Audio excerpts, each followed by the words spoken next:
began major combat operations in Iran.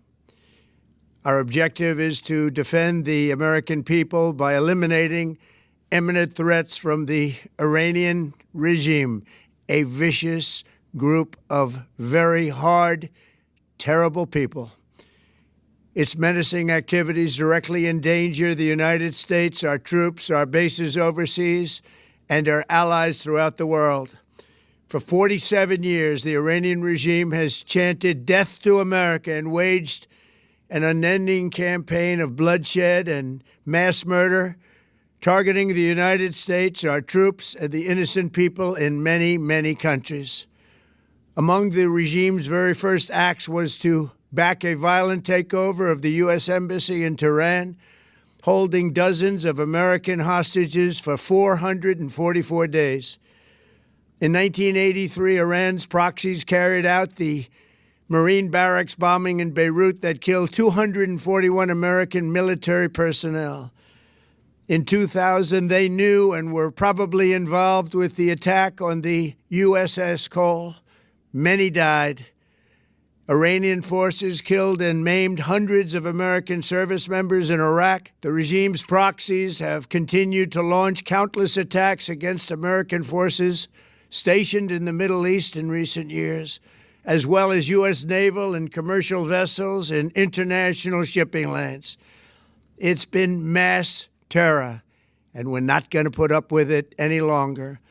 From Lebanon to Yemen and Syria to Iraq, the regime has armed, trained, and funded terrorist militias that have soaked the earth with blood and guts.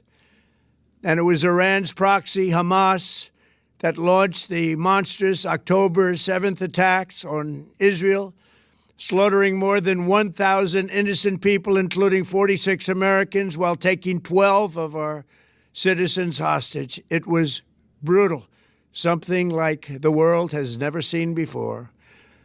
Iran is the world's #1 state sponsor of terror and just recently killed tens of thousands of its own citizens on the street as they protested. It has always been the policy of the United States, in particular, my administration, that this terrorist regime can never have a nuclear weapon.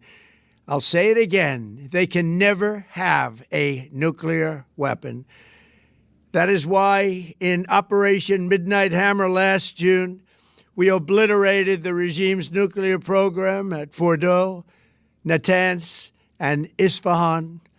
After that attack, we warned them never to resume their malicious pursuit of nuclear weapons, and we sought repeatedly to make a deal. We tried.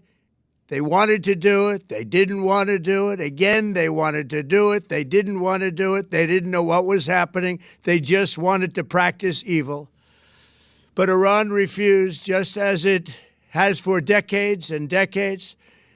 They've rejected every opportunity to renounce their nuclear ambitions, and we can't take it anymore. Instead, they attempted to rebuild their nuclear program and to continue developing long-range missiles that can now threaten our very good friends and allies in Europe, our troops stationed overseas, and could soon reach the American homeland.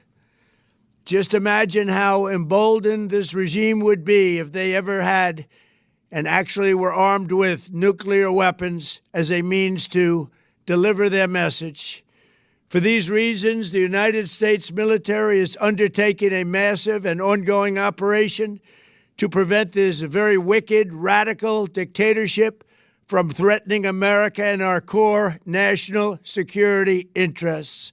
We are going to destroy their missiles and raise their missile industry to the ground. It will be totally, again, obliterated.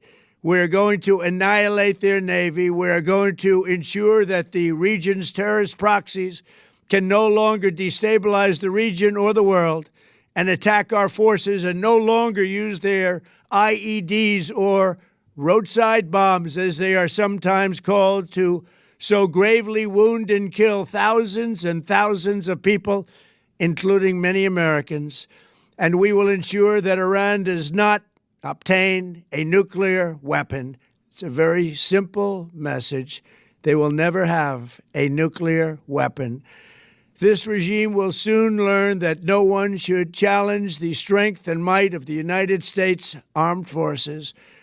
I built and rebuilt our military in my first administration, and there is no military on earth even close to its power, strength, or sophistication. My administration has taken every possible step to minimize the risk to U.S. personnel in the region. Even so, and I do not make this statement lightly, the Iranian regime seeks to kill. The lives of courageous American heroes may be lost, and we may have casualties. That often happens in war. But we're doing this not for now. We're doing this for the future, and it is a noble mission. We pray for every service member as they selflessly risk their lives to ensure that Americans and our children will never be threatened by a nuclear-armed Iran. We ask God to protect all of our heroes in harm's way, and we trust that, with his help, the men and women of the armed forces will prevail. We have the greatest in the world, and they will prevail. To the members of the Islamic Revolutionary Guard, the armed forces, and all of the police, I say tonight that you must lay down your weapons and have complete immunity, or, in the alternative, face certain death. So, lay down your arms. You will be treated fairly with total immunity, or you will face certain death. Finally, to the great, proud people of Iran, I say tonight that the hour of your freedom is at hand. Stay sheltered. Don't leave your home. It's very dangerous outside. Bombs will be dropping everywhere. When we are finished, take over your government. It will be yours to take. This will be probably your only chance for generations. For many years, you have asked for America's help, but you never got it. No president was willing to do what I am willing to do tonight. Now you have a president who is giving you what you want. So let's see how you respond. America is backing you with overwhelming strength and devastating force. Now is the time to seize control of your destiny and to unleash the prosperous and glorious future that is close within your reach. This is the moment for action. Do not let it pass.